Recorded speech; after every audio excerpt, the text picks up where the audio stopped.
आतंक का पर्याय बन चुका कानपुर का विकास दुबे, कुख्यात अपराधी जिसने 8 पुलिसकर्मियों को मौत के घाट उतार दिया। इस पूरे घटनाक्रम में मौजूद रहे बिठूर थाना अध्यक्ष कौशलेंद्र प्रताप, ये एक चश्मदीद गवाह भी कहे जा सकते हैं। आइए इनसे बात करते हैं क्या कुछ हुआ उस रात जिस वक्त ये लोग दबिश डालने गए थे, पूरा घटनाक्रम कैसा रहा, आइए जानते हैं कौशलेंद्र प्रताप की जुबानी। कौशलेंद्र जी, क्या कैसा रहा उस दिन जब आप लोग दबिश डालने गए, क्या वहाँ हुआ? कि मैं आपको पूरा शुरुआत से बताता हूँ। जिस तरह से ये घटनाक्रम स्टार्ट हुआ, जहाँ से स्टार्ट हुआ उस समय तकरीबन रात के 12 बजे का टाइम था। ठीक है, मैं यहीं पे बैठा हुआ था, अपने ऑफिस में बैठा हुआ था। उसी समय मेरे पास जो है फ़ोन आता है, एसओ चौबीपुर का फ़ोन आया था और उस समय मैं और चौकी इंचार्ज अनूप हम लोग जो है यहीं पे बैठे हुए थे। तो अचानक उनका फ़ोन आता है किसी तरीके से एक दबिश है जिसमें एसओ शिवराजपुर और सीओ बिल्लौर साहब भी हैं, उन्हीं ने बुलाया है। तो अपना जो भी फोर्स मौजूद है वो फोर्स लेकर के जो है वो आप आ जाइए। तो इसी बात पे जो है मैं अपने जो भी अवेलेबल था फोर्स, उस समय फोर्स को लेकर के मैं तुरंत यहाँ से निकल गया। तो तकरीबन जो है वो लोग हमारा वेट कर रहे थे, वहाँ बेला क्रॉसिंग पे वेट कर रहे थे। तो हम लोग जब थोड़ा सा लेट हो गया हम लोगों को पहुँचने में, तो उन्होंने मुझे फिर से फ़ोन करके बोला कि कहाँ पहुँचे हैं। तो उन्होंने बताया कि बस आ रहे हैं, रास्ते में हैं। तो फिर उन्होंने बोला कि हम लोग निकल रहे हैं और आप आ जाइएगा, तो रास्ते में कहीं भी मुलाकात हो जाएगी। तो इस तरह से मैं भी अपनी गाड़ियों से लेकर के गया। तो वहाँ पे एक पड़ता है दिलीप नगर पड़ता है, तो दिलीप नगर में हमारी गाड़ियाँ भी उनके खेमे में शामिल हो गई और शामिल होकर के हम लोग जो है वहाँ पहुँचे हैं। पहुँचने के बाद में अपनी अपनी गाड़ियों को जो है तकरीबन 200-250 मीटर हम लोगों ने पहले पार कर दिया था। पार करने के बाद में फिर हम लोग पैदल पैदल जा रहे थे। तो रास्ते में हम लोगों को एक जेसीबी मिली। वो जेसीबी को जैसे ही हम लोगों ने क्रॉस किया तो उसी समय जो है हमारे ऊपर जो है यकायक फायर होने लगा था। क्योंकि सबसे आगे जो है चौकी इंचार्ज अनूप और उसके बाद में फिर मैं और मेरी टीम थी। तो सबसे ज़्यादा जो है इंजरीज जो हैं और इंजरीज और कैजुअल्टीज़ जो है हमारे यहाँ, चूँकि मेन जो है उस समय जिस समय दबिश देने जा रहे थे, चूँकि आगे होने के कारण जो है सबसे ज़्यादा नुकसान भी हमारे को हुआ। फिर किसी तरह से जो है वहाँ से हम अपने आप को बचते बचाते जो है वहाँ से निकाले हैं। और हमारे 2 साथियों को चूँकि गोली भी लग चुकी थी, इंजर्ड मैं भी हुआ था उसमें, जिसमें अजय सेंगर को और अजय कश्यप को भी गोली लगी थी। लेकिन अजय सेंगर को चूँकि पेट में गोली लगी थी, वो गोली उसकी काफ़ी सीरियस थी, मौके पे ही उसको ब्लीडिंग काफ़ी हो रही थी। तो इस वजह से जो है फिर हम लोग जो है वहाँ से निकले और किसी तरह से बचते बचाते वहाँ से निकल करके आए हैं। फिर कंट्रोल रूम को फ़ोन किया और उसके बाद में कंट्रोल रूम को फ़ोन करने के तुरंत बाद ही वरिष्ठ अधिकारियों को बताया, क्योंकि बाकी के हमारे साथी सभी घिरे हुए थे और हमारे पास में चूँकि मेरे पास में एक ही पिस्टल थी और उस पिस्टल से भी मैं फायर कर चुका था, तो मेरे पास में ज़्यादा फायर भी नहीं बचे थे। तो उस समय अजय की ब्लीडिंग को देखते हुए मुझे लगा कि अब यहाँ से जो है वो निकलना ही ज़रूरी है, क्योंकि निकल ही सकते हैं और दूसरा कोई रास्ता नहीं है। तो हम वहाँ से निकल के लाए, तो 2 लोगों को बचा करके लेकर के आया, सीधा रेजेंसी हॉस्पिटल पहुँचे, जिससे मैं भी इंजर्ड था। हम सब लोग वहाँ एडमिट होकर के फिर ट्रीटमेंट कराएं। ये घटनाक्रम था। तो कौशलेंद्र, आपको क्या लगता है कि आपकी पूरी टीम में जिस टाइम आप लोग दबिश डालने जा रहे थे तो क्या कोऑर्डिनेशन नहीं हो पाया था आपस में, जो मतलब इतना बड़ा घटनाक्रम हो गया? बिल्कुल आप सही कह रहे हैं। कोऑर्डिनेशन के नाम पे हम लोगों में बिल्कुल भी कोई बात नहीं हुई थी, ना ही ये तक बताया गया था कि एक्चुअली क्या करना है, वहाँ पे कहाँ किसके यहाँ जा रहे हैं। अगर इस तरह की कोई भी चीज़ पहले से ब्रीफ कर दी जाती तो शायद अंजाम वहाँ का कोई दूसरा ही होता। जिस तरह से हमें अपने 8 लोगों की कैजुअल्टीज देखनी पड़ी हैं, शायद उस समय जो है हम उन लोगों की कैजुअल्टीज देखते हैं। ये वही विकास दुबे है जिसने पुलिस चौकी के अंदर संतोष शुक्ला, जो कि राज्य मंत्री रहे हैं, उनकी हत्या कर दी थी। उसके बाद किसी ने गवाही भी नहीं दी थी। इसने 4 पुलिस वालों को दीवार में चुनवा तक दिया था। इतना बड़ा अपराधी जिसके आप लोग दबिश डालने गए थे, तो क्या उच्चाधिकारियों को इसकी जानकारी नहीं थी या फिर ओनली ये सीओ लेवल के स्तर से दबिश दी गई थी? इस बारे में तो नहीं बता सकता हूं कि उच्चाधिकारियों को इसकी जानकारी थी कि नहीं थी। हाँ, इतना ज़रूर है, चूँकि सीओ साहब हमारा मेन जो है नेतृत्व पूरी टीम का सीओ साहब ही कर रहे थे, तो सीओ साहब को इस मामले में जानकारी थी कि दबिश देने जा रहे हैं। लेकिन ये जानकारी देना बड़ा मुश्किल है कि सीओ साहब को उसके बारे में पता था कि नहीं पता था कि उसके द्वारा जो है पहले भी इस तरह की घटनाओं को अंजाम दिया जा चुका है। अगर मुझे लगता है अगर इस तरह का जरा सा भी आइडिया होता तो शायद इस तरह की घटना घटित ना हो पाती। कौशल, जिस प्रकार से एक पिता एक ढाल बनकर अपने बच्चों को जब विपत्ति आती बचाता है, उस तरह से आपके थाने के 2 कांस्टेबल भी वहां पर आपके साथ गए थे, जिनको आपने कवर फायरिंग दी। उस समय क्या मंजर था?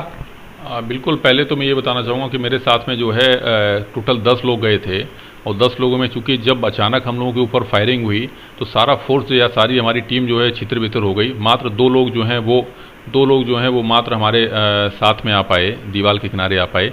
लेकिन जब अजय ने मुझे बताया कि सर मुझे गोली लग गई है, और तो मैंने उससे पूछा, मैंने कहा तुम्हें गोली लगी है? तो कहाँ गोली लगी है? तो उसने बताया कि सर मेरे पेट में गोली लगी हुई है, वो ब्लीडिंग हो रही है। तो तब जब मैंने ये सुना कि उसके पेट में गोली लग गई है, तो मुझे एकदम से अचानक एकदम से शॉक्ड हो गया, क्योंकि मुझे ये पता है, क्योंकि आपको जानकारी होगी कि मैं इस प्रोफेशन में आने के पहले मैं डॉक्टर भी था, तो मुझे पता था कि पेट की गोली जो है वो काफ़ी सीरियस गोली है, और अगर इसको एक्सेस ब्लीडिंग हो गई तो मुझे लगता है शायद इसकी जान यहीं चली जाएगी। तो मुझे ये मंजर देख करके या ये कंडीशंस देख करके मुझे तुरंत लगा कि अब मुझे यहाँ से निकलना चाहिए।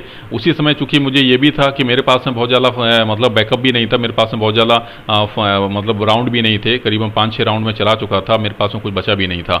तब मैंने उसको किसी तरह से मैंने कहा नहीं, तो फिर वहाँ पे एक ट्रॉली पड़ी हुई थी, तो मैंने उसको पहले ब्रीफ किया, और प्लस जो हमारे साथ में एक दूसरा कांस्टेबल था उसको भी मैंने ब्रीफ किया कि किसी तरह से जो है हमें इस ट्रॉली के पास पहुँचना है, क्योंकि यहाँ से अगर रहेंगे तो डायरेक्टली कोई भी गोली हमारे ऊपर हिट हो सकती है।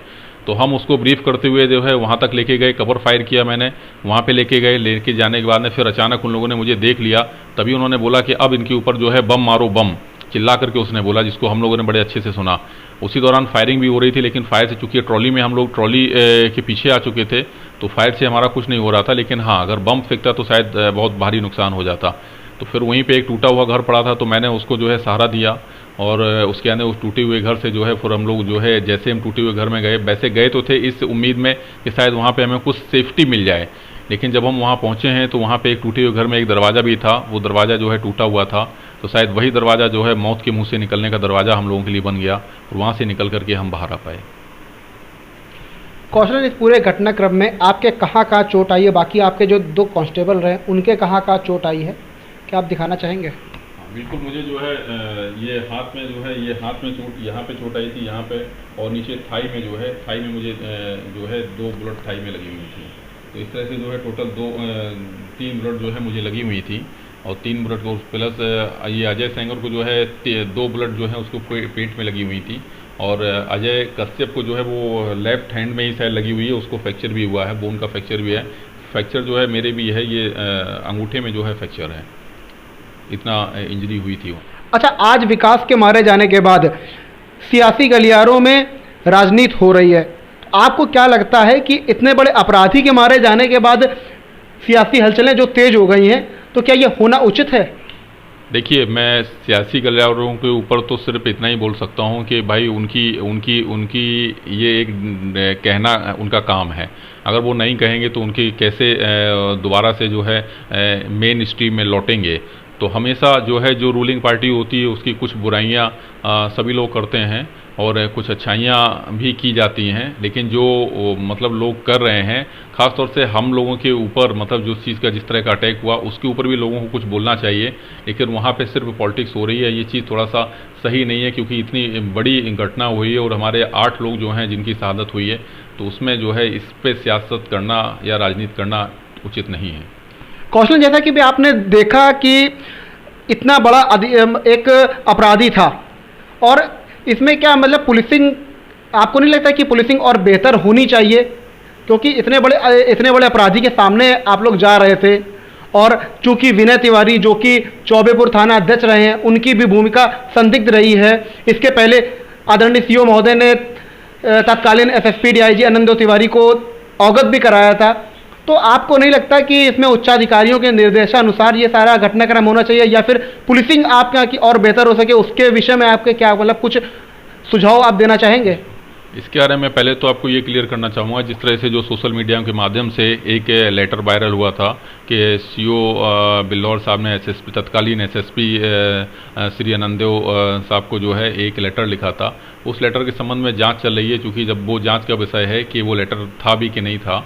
लेकिन हाँ, दूसरी चीज़ ये है कि जो पुलिसिंग जो है बेटर होनी चाहिए, और मतलब जो घटना घट गई है उस घटना पे हम क्या कर सकते हैं, तो ये निश्चित है कि हम लोगों ने इस दबिश के बाद में एक बहुत बड़ा और बहुत महंगा एक चैप्टर ज़रूर पढ़ा है। शायद वो चैप्टर यही है कि जब भी दबिश में जाएं तो सबसे ज़रूरी एक तो ये है कि हमेशा वेपन्स, अच्छे वेपन्स उस व्यक्ति के पास होने चाहिए जो व्यक्ति फायर करने की हिम्मत जुटा पाता हो, और जो है कभी भी किसी भी छोटी सी दबिश में भी लापरवाही पूर्वक नहीं जाना चाहिए।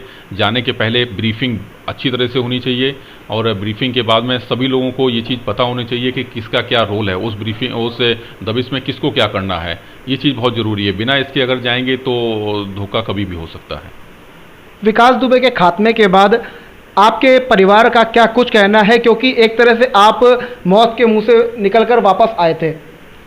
बिल्कुल, देखिए जब तक इसका खात्मा नहीं हुआ था तब तक थोड़ा सा परिवार, चूँकि देखिए अब हमारी बात तो एक अलग हो गई, लेकिन बच्चों की और फैमिली में जो है वो थोड़ा सा डर का माहौल ज़रूर हो गया था, क्योंकि उसने इतनी बड़ी घटना को अंजाम दिया था और जब तक पकड़ा नहीं गया था तब तक घर वाले डर रहे थे।